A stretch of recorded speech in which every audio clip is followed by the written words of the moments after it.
communicates more effectively.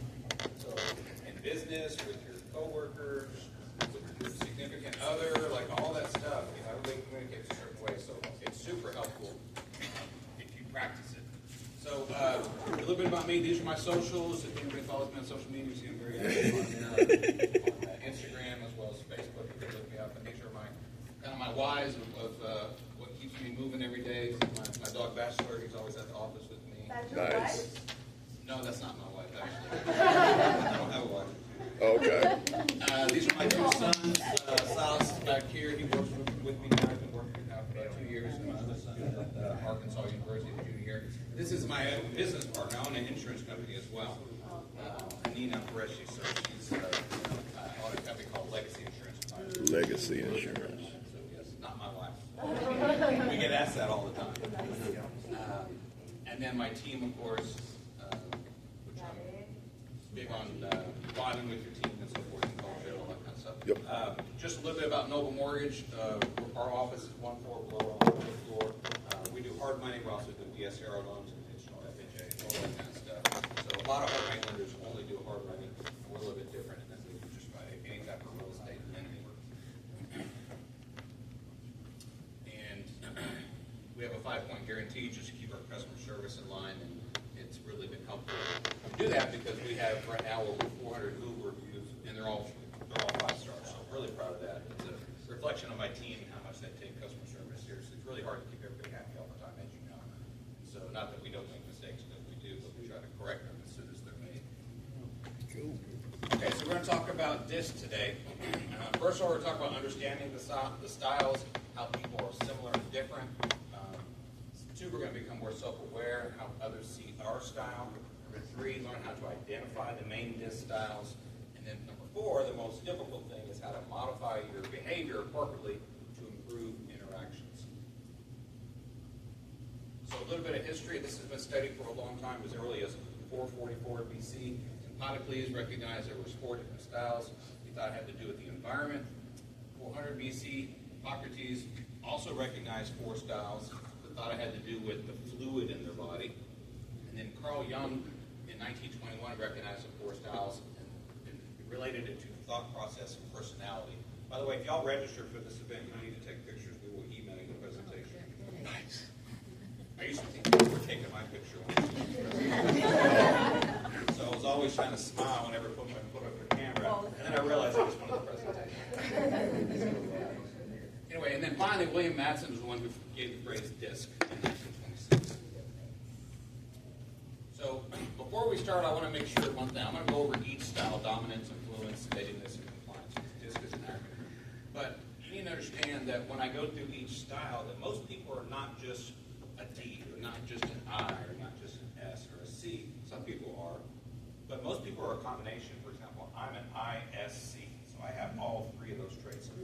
If you have 4 and after you take the assessment, then you did something wrong. You cheated or something. So, but most people are more than 1, so keep that in mind. So when I tell you about the DISC styles, I'm talking about someone who's an all D or someone who's all I or whatever. So, and I don't see that very often. I always give people the assessment when they apply for a job to work for Noble because I want to know what their national personality is. But it's very rare that I see someone who's all of 1 letter. So the DISC assessment is broken up into 4 quadrants.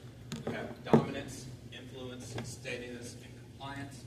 And also broken into 4 quadrants. We have the thinkers at the top, we have the feelers at the bottom, we have intuition on the right, and we have sensing on the left. So what is DISC and why should you learn it? It is a tool for observing and analyzing behavior. And again, we can have up to 3 styles naturally. And it helps you better communicate and manage conflict, develop stronger sales skills. And another thing to keep in mind is successful people come from all 4 categories. You know, some people are like, oh, you got to be this way to be successful. That's not true. And I'll give you some examples of successful people here, of people that come from all 4 styles. It's just a communication skill, how you prefer to communicate. You know, if you ever go to a place and you intend on buying something at the store and the salesperson's just getting on your last nerve, and you're like, I'm not going to buy this because I don't like this kind of stuff. And then vice versa. Sometimes I'll go to a store and I'm just browsing. And I like the salesperson so much, I'm like, I'm going to buy something from them. They're so nice, I really like this person. And so that's because we're communicating in the same way, right? And so just because they're communicating differently doesn't mean that they're a bad person, right? Doesn't mean that you have a conflict. What's that? Nice attitude. Yes, nice attitude always helps. That's something different. So again, this we're up about the extended disc diamond. The top half is C's and D's. The bottom half are S's and I's. And then the rights are people that are more active, D's and I's, and people that are more observed are S's and C's. So when I go to networking events, I'm always like, so key points, again, none are better than worse. They all have similarities and differences. Your style does not limit what you can accomplish, and successful people are represented in all four styles. Okay, so understanding the disc styles, we're going to start with our D's, and D stands for dominance. Okay, D's are task-oriented and also active. And so when I say active, I mean people that talk with their hands. They have a louder voice when they speak and so forth. But they're also task-oriented. Here's an example of some D's, famous people you might know. Michael Jordan, we're going to show a video on him in a minute. Simon Cowell, Gordon Ramsay. And so they're very decisive. They're very tough. They're strong-willed, competitive, demanding, self-centered. They focus on task. Under pressure, they lack concern. Right? Their biggest fear is loss of control. So these are pretty much control freaks. They're big on change. Things don't progress unless they change. And everything is do it now, do it now. I have a D that works for me. And I can tell you that pretty much describes him. But he's a DI, so he does have some charm to him as well. But he's very much, it's funny. He'll send me an email, and then he'll walk down to my office and go, "Did you get that email?" And I'm like, I've known this guy 30 years, right? Wow. And I'll look at him, and then I'll look at the inbox, and I'll hit send receipt, and I'm like, "Yep." Got your email. Thank you. But that's how he is. But he's good at pushing. He's pushing loans through. He's my operations guy. He's my charge my loan officers. So he's really good at that. So I like that, right? I don't like it when he's doing it to me, but I like that. And then when he gets busy, he gets really abrasive. He gets a little abrasive, So that's just how D's are. And so they can be a little bit difficult to deal with, I would say. But they can be very effective as well. So how do you identify a D style? They're aggressive, they're blunt and impatient. They build relationships by doing. They get irritated easily, especially if they're busy. They always appear to be hurried. They make really fast decisions, like very fast decisions. What annoys me most about D's, I'm going to see what annoys me about every side, is D's, again, someone who's all D. They will present information to you as if it were a fact, when it's actually their opinion. Okay, so me, who also has a lot of C in them, so I like to be right. And someone asks me a question, and if I don't know 100%, I'll be like, "I think it's this, but I'm not 100% right. Let me tell you the truth." And a D will be like, they'll sell it to you like it's a fact. And you're like, "Wow, this guy sounds so sure of himself. He must be." And then you find out it wasn't correct, and you're like, "God, that guy's so full of shit, And so that's how D's are. Again, someone who's all D can be that way. Wow. So that can be frustrating if you're a C, right? Or if you're relying on that Yes, person you're for information. ski. It states their own opinion as a fact. Wow. So I'm going to play you this short video. Has everybody seen the Last Dance with Michael Jordan? Yeah. Everybody knows who Michael Jordan is. Yeah. It's a great show. If you want to get into the mind of someone who pursues excellence. Wow. This is just a short video to give you an idea. And Michael was a D.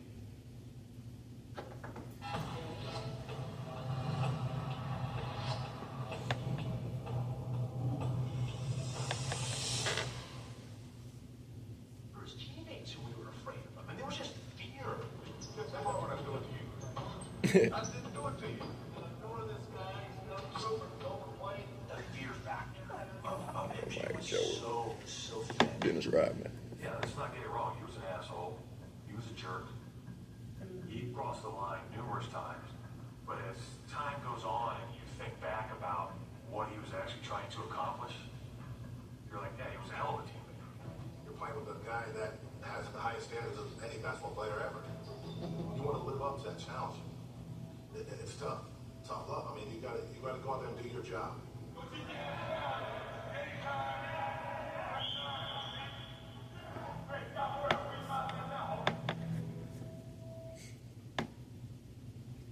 So that's my D. Oh. So if you watch that show, you'll see he's Oh. very much, he doesn't care. What's the name of it? The Last Dance. The Last Dance. And so so when he played basketball, he had one goal, and that was to win the championship. And anything less was considered an absolute failure of the season. And the people that played with him, he pushed them so hard, and if they didn't like it, he's like, go to another team. I don't care. He wasn't there to make friends. He's just about the bottom line. That's very much how D's are.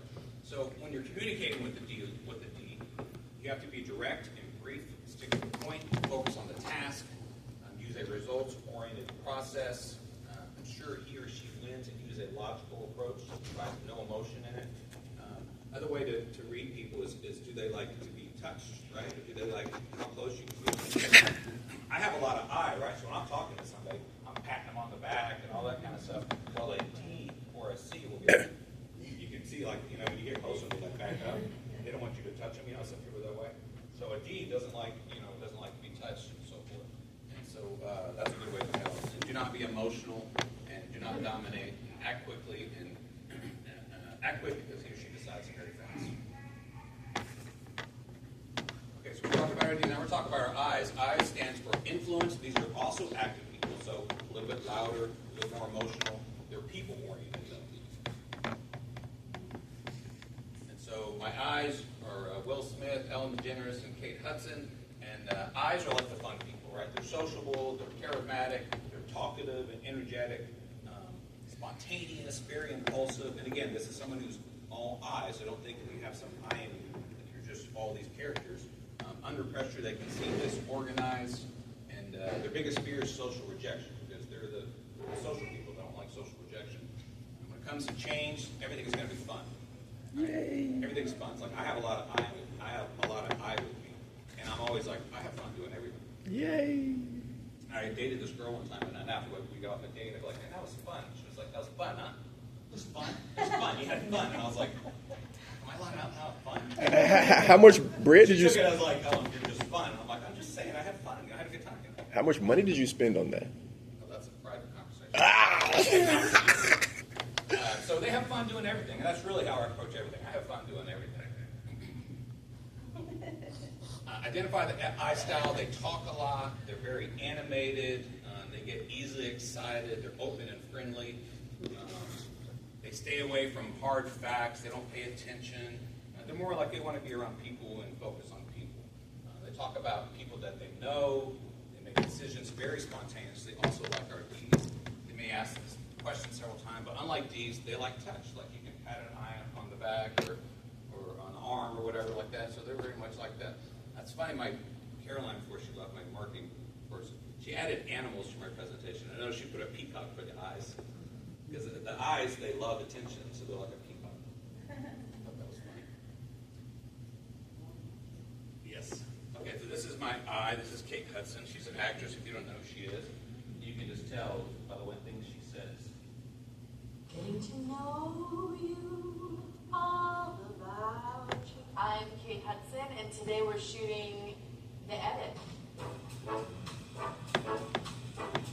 truth is, I am always singing. It makes me so happy. More people should just be singing and dancing. Probably every girl's go-to dance move. It's like one of these. It's like that. The first record, this is such a good question. The first record I really remember when I was little was Van Halen, Jump.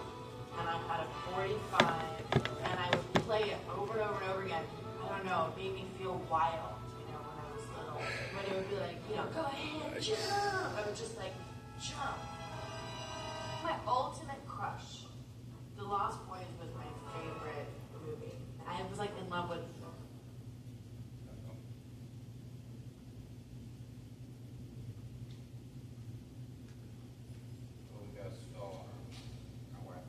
Anyway, you get an idea. The last part of what she says is how parties. She's like, parties are so good for you. It's healthy for you to have parties. She very much has like an open door policy. Like you don't have to call me, you just show up. We'll hang out and have a good time. Sweet. So that's very much an I. I had a client who was like that. I went to his house one time. There's like 10 people there randomly. He was like, Daryl, welcome. This is not. He goes, you can just stop by anytime. We always have people here. You don't need to call, have dinner for me. You just walk in, and we're here all the time. And I was like, that's so strange to me. And I have a lot of I in me. always had someone living with them. There was some guy walking downstairs. I'm like, he goes, oh, he's just living here for like 2 months. He's a boxer. I was like, I'm like, I have some friend. Get out of here. So, but he was very much, he wanted people around him all the time, right? And very successful guy, real estate guy. So how you communicate with an I, allow time for socialization. So D's do not need to be socialized, right? You don't need to warm them up in a conversation. So what I teach my loan officers is when you first talk to someone, ask a personal question. How was your weekend? What do you like to do? What are you doing? Got any plans? A D is going to be like, get the hell out of here. I'm not here talking about my personal life. Whereas an I is the opposite. They need that socialization, that warm-up period. So it's pretty easy to tell if someone's an I or a D. Lighten up and have fun, right? Set time aside time for chatting. Create a friendly environment. Let them speak and give them recognition. Because I's love to talk. They love to talk about themselves. Next are our S's. S stands for steadiness. And these are they're people-oriented and they're reserved. So unlike our D's and I's, these S's and our C's, they speak a little bit softer, a little bit calmer, a little bit more reserved. So that's one way to tell immediately. The S's to me are the hardest to read. So normally if I can't read somebody, I'm like, I gotta get an S. That's like my go-to. So our S's are Keanu Reeves, Peyton Manning, Tom Hanks, famous people. They're calm, steady, very loyal, careful and patient, family-oriented, great listeners. They kind of think of other people before they think of themselves. Trustworthy, they focus involved with other people. Under pressure, they can be overly accommodating, right? That's a weakness. If you're overly accommodating, their biggest fear is loss of stability. And when it comes to change, they're like, oh, it's working fine now. Why change it? Let's just do it as agreed. So, as far as having someone on my team that wasn't